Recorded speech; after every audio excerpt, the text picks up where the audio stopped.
तो गाइस कैसे हैं आप सब लोग। स्वर्ड्स एंड स्कार्स के एपिसोड 80 के साथ हाजिर हो। तो इस एपिसोड की शुरुआत में प्रिंसेस का सीन दिखाता है कि जो कि वेव किंग के साथ चलते हुए जा रहे होते हैं। तो प्रिंसेस उसे कहती है कि आपने बताया कि ड्रैगन मिलिट्री कॉन्फ्रेंस कहां पर होने वाली है। तो वो उसे कहता है कि हाँ मुझे पता है कि वो कहां पर हो रही है, वो इस वक्त चोंगकिंग बॉर्डर के करीब है, लेकिन क्या तुम वहां पर जाना चाहती हो? वहां पर जाने में तो कम से कम 2 दिन लगेंगे। साथ ही वेव किंग उससे पूछता है कि मुझे एक बात तो बताओ कि यार तुम यहाँ पर इस बंदे को ढूंढ क्यों रही हो? डोंग बेंग मुई उसने यहाँ पर तुम्हारे साथ क्या किया है? क्या वो तुम्हारा हस्बैंड है जो तुमसे डर कर भाग गया है? तो ये बात सुनते ही प्रिंसेस शर्माना शुरू कर देती है। तो वेव किंग कहता है कि मुझे लगा ही था कि मैं यहाँ पर ठीक समझा हूँ, वो तुम्हारा लवर है जो तुमसे यहाँ पर भाग रहा है, या फिर ऐसा भी हो सकता है कि तुमसे वो प्यार करता ही नहीं है और तुम यहाँ पर उसके पीछे निकल पड़ी हो। तो मेड उसे कहते हैं कि मुझे लगता है कि सर आपको यहाँ पर अपने काम से काम रखना चाहिए, आपको यहाँ पर इस तरह के बेतुके सवाल नहीं करने चाहिए। तो वेव किंग उसे कहता है कि मुझे लगता है कि मुझे यहाँ पर सारे सवालों के जवाब मिलने चाहिए, क्योंकि मैं यहाँ पर तुम्हें प्रोटेक्शन देने वाला हूँ, मैं तुम्हारा एस्कॉर्ट हूँ, तो मुझे यहाँ पर तुम्हारे बारे में सब कुछ पता होना चाहिए। प्रिंसेस उसे कहता है कि तुमने बिल्कुल ठीक समझा, यही बात है, वो मेरा लवर है, यानी कि मैं उससे बहुत ज्यादा प्यार करती हूँ, इसी वजह से मैं उसके साथ होना चाहती हूँ, मैं उसे ढूंढने के लिए जा रही हूँ।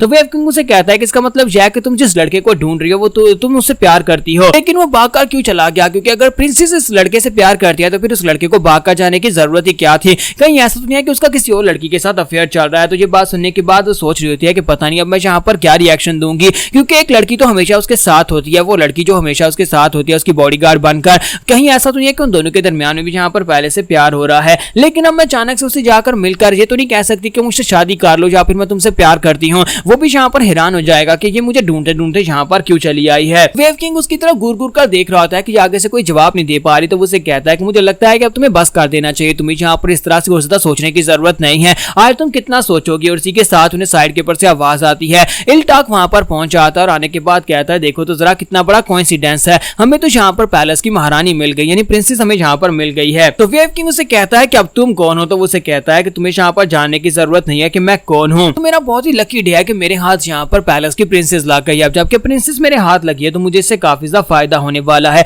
तो प्रिंसेस उसको देखती वहां पर पहचान जाती है और कहते हैं कि जो तो वही वॉरियर है जिसकी डोंग बेंग मुई ने एक बाजू काट दी थी। लेकिन ये यहाँ पर क्या कर रहा है? ये तो डोंग बेंग से बहुत ज्यादा नफरत करता है। और इसी के साथ ही टाकिल बीज होता है वहां पर उसकी तरफ घूर घूर कर देख रहा होता है और उसे कहता है कि मुझे लगता है कि तुम यहाँ पर डोंग बेंग मुई को ढूंढने के लिए निकली होगी। तो नंबर 19 का ये नाम है डोंग बेंग मुई। अब मुझे यहाँ पर उसका नाम भी पता चल गया है। जबकि प्रिंसेस की नौकरानी जो होती है वो चलाकर उसे कहती है कि तुम्हारी हिम्मत कैसे भी यहाँ पर प्रिंसेस के सामने इस तरह से बात करने की, सभी लोग जल्दी से प्रिंसेस के सामने अपना सर झुकाओ। जबकि इसी के साथ ही टाकिल भी आगे से हंसना शुरू कर देता है और कहता है कि तुम्हें क्या लगता है कि मैं यहाँ पर इसके सामने अपना सर झुकाने वाला हूँ? मैं यहाँ पर प्रिंसेस को किडनैप करूंगा। प्रिंसेस को किडनैप करने के बाद उस कमीने को मेरे पास आना ही पड़ेगा, और जब वो कमीना मेरे पास आएगा मैं उसके टुकड़े टुकड़े कर दूंगा। प्रिंसेस उसे कहते हैं क्या तुम यहाँ पर मुझे किडनैप करने के बारे में बात कर रहे हो? तो वो उसे कहता है तो मैं और यहाँ पर किसको किडनैप करने के बारे में बात करूंगा? मुझे लगता है कि उस लड़के को तुम्हारे लिए यहाँ पर कुछ ना कुछ फीलिंग जरूर है, क्योंकि तुम उस लड़के को ढूंढने के लिए निकली हो, तो फिर इसका मतलब यह है कि वो लड़का भी तुम्हें बचाने के लिए जरूर आएगा, तुम यहाँ पर मेरे लिए चारे का काम करोगी। तो इसी के साथ प्रिंसेस से कहते हैं कि तुम लगता है कि यहाँ पर उसे बदला लेने के बारे में सोच रहे हो।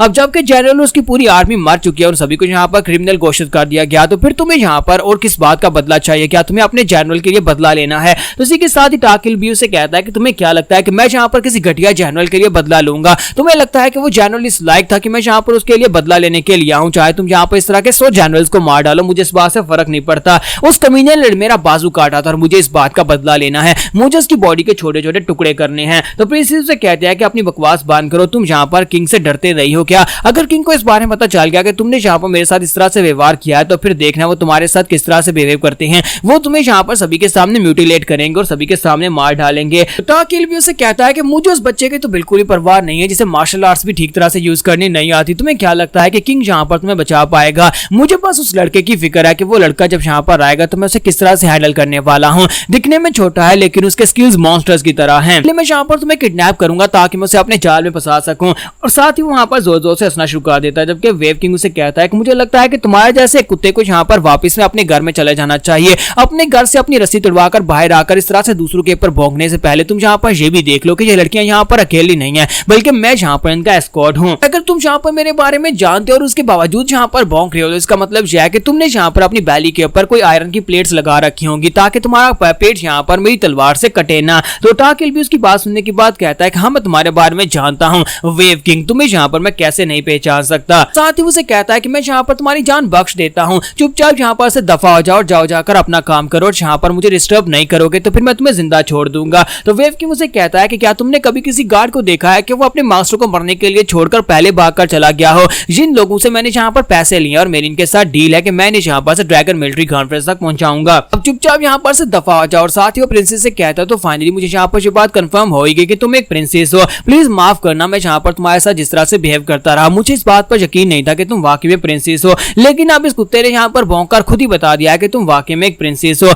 अब तुम्हें बिल्कुल परेशान होने की जरूरत नहीं है। जब तक मैं यहाँ पर जिंदा हूँ, तुम्हारे सामने खड़ा हूँ, तब तक इस तरह के 100 कमीने भी आ जाएं, तब भी यहाँ पर तुम्हारा एक बाल बीका नहीं कर सकते। वो तुम्हें किडनैप क्या करेंगे। तो ये बात सुनने के बाद टाकिलबी से कहता है कि तुम सिर्फ और सिर्फ एक लो लाइफ के बाउंटी हंटर हो। तुम्हें क्या लगता है कि तुम यहाँ पर मेरे बारे में क्या ही कुछ जानते हो। लगता है कि तुम मुझे जानते नहीं हो। अगर तुम मेरा नाम जानते, तुम मेरा निकनेम जानते, तुम यहाँ पर कांपना शुरू कर देते। तो इसी के साथ ही वेव किंग उसकी इंसल्ट करते हुए कहता है कि तुम यहाँ पर मुझे कह रहे हो कि मैं यहाँ पर डर कर भाग जाऊंगा, लेकिन मुझे लगता है कि तुम्हारे जैसे एक बुढ़े आदमी को की एक बाजू एक बच्चे ने काट दी हो, उससे यहाँ पर डरने की जरूरत ही नहीं है। तो ये बात सुनते ही टाकिलबी बहुत सा गुस्सा आ जाता है और कहता है कि कमीने कहेंगे तुमने अपनी हद पार कर दी। पहले मैं तुम्हें जिंदा छोड़ने वाला था, लेकिन अब तुम्हें यहाँ पर मरना होगा। और उसी के साथ ही वो अपनी तलवार अपने हाथ में उठाता है और वो अपनी एनर्जी को रिलीज करता है। जबकि दूसरी तरफ से वेव किंग भी अपनी तलवार निकाल लेता है और अपनी एनर्जी को रिलीज करते हुए कहता है कि हालांकि तुम यहाँ पर एक बाजू वाले हो, लेकिन इसके बावजूद तुम्हारी एनर्जी बता रही है कि तुम एक टॉप लेवल के मास्टर हो। मेरा तो काफी ज्यादा लकी दिन है जहाँ पर फाइट करने को मिलेगी। तो इसी के साथ ही टाकिलबी जो होता है अपनी तलवार घुमाकर उसके ऊपर एक स्ट्राइक लगाता है और बाकी के उसके साथी जो होते हैं वो भी एक साथ वेव किंग के ऊपर अटैक करना शुरू कर देते हैं।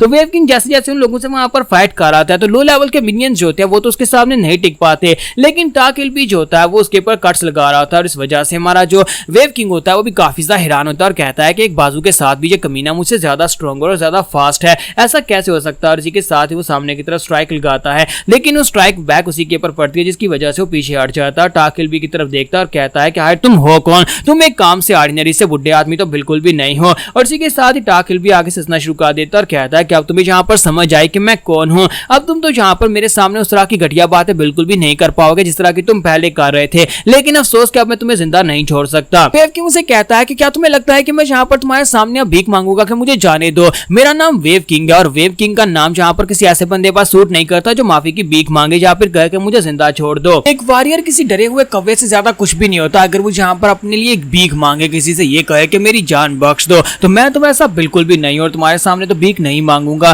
तो इसी के साथ ही इल्टाकू से कहता है चलो ये तो अच्छी बात है कि तुम्हारे जैसे गलियों में घूमने वाले एक आवारा कुत्ते को भी यहाँ पर वॉरियर होने के बारे में कुछ ना कुछ तो पता है। यहाँ पर तुम्हारी इस बात की काफी ज्यादा कदर करता हूँ, लेकिन मुझे लगता है कि तुम्हारे यहाँ पर एक वेव किंग होने के दिन पूरे हो चुके हैं, अब तुम यहाँ पर मरने वाले हो। तो इसी के साथ ही उसे कहता है कि तुम यहाँ पर मुझे मत बताओ कि मैं यहाँ पर क्या काम कर सकता हूँ क्या नहीं कर सकता। मैंने यहाँ पर जो कॉन्ट्रैक्ट लिया और मैं यहाँ पर इस कॉन्ट्रैक्ट को पूरा करूंगा। तो इसी के साथ ही हमारा इल्टाकू से कहता है कि बहुत ही जल्दी तुम यहाँ पर मरने वाले हो और तुम्हें यहाँ पर इस बारे में बहुत ज्यादा क्यूरियोसिटी हो रही होगी कि आखिर मैं हूँ कौन जो यहाँ पर तुम्हें मारने वाला है। जबकि प्रिंसेस जो है वेव किंग को उसका नाम बताते हैं कि इसका नाम टाकिलबी है और कभी ये यहाँ पर उस जनरल का वफादार हुआ करता था जिस जनरल को हमारे किंग ने मार दिया है। तो वेव किंग कहता है कि मैंने यहाँ पर कभी इसका नाम नहीं सुना। और यहाँ पर हम लोग अपनी एपिसोड 80 का एंड करेंगे और नेक्स्ट एपिसोड में देखेंगे क्या वाकई में वेव किंग यहाँ पर इन दोनों लड़कियों को बचा पाएगा या नहीं, क्योंकि इल्टाक जो है वो काफी ज्यादा पावरफुल वॉरियर है।